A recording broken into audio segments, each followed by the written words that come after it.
Secretary Blinken's in the region, and he's done this sort of pre-tour, now getting to Israel. What do you think he's aiming to achieve when he sits down, in particular with Netanyahu? Yeah, well, I think, as our understanding is, he's had the Netanyahu meeting, and he's due to see individually Yoav Gallant, who's the defence minister, and then Benny Gantz, who may well be the next Prime Minister when Netanyahu departs, which might not be too long. And it's interesting that he's seen the War Cabinet, and then he's seeing people separately, which indicates how split the War Cabinet is. And what I think he's trying to do is to impress on the War Cabinet itself that America's requirements in this war have got to be taken seriously. That is, that the war in Gaza has got to be taken down a peg or two so that not so many civilian lives are lost.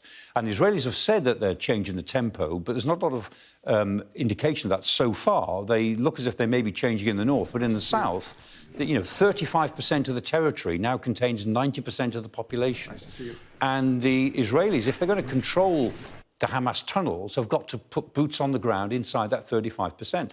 So this is going to get a lot harder before it gets easier.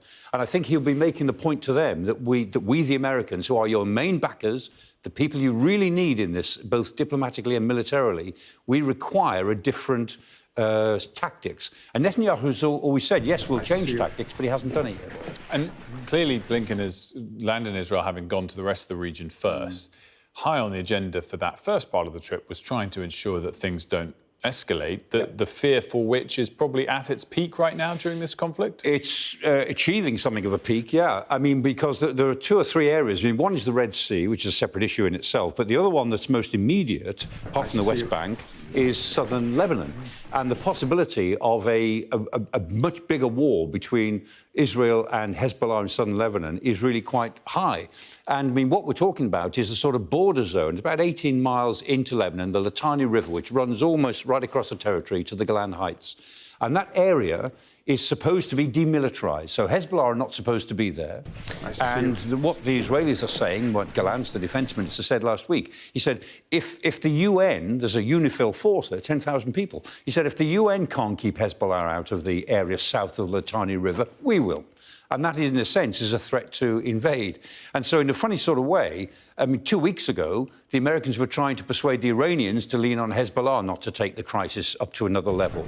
Now the Americans seem to be leaning on Israel not to take the crisis up to another level by leaving it alone. Has the rhetoric or the support that the US is giving in the region changed or escalated with any of this recent developments, or is it still quite focused on the Red Sea and very focused on what they're doing in the Red Sea? It is. I mean, behind the scenes, the Americans are leaning on everyone as best they can. And they're certainly leaning on Iran to say, we know that you don't want to escalate, so you need to control all the militias that you've got dotted around the Levant, and they've got lots of them. The IRGC, the Iranian Revolutionary Guard Corps, are very malign, and they're everywhere in that area. So the Americans are leaning hard behind the scenes on Iran, but they're leaning more publicly on Israel, trying to say, well, we support Israel, but we urge them to be more cautious and to be much more caring about the civilians that are trapped in the Gaza Strip itself. But the fact is that American leverage in the region is not a shadow, or it's only a shadow of what it was a few years ago. And this has been an object lesson, really,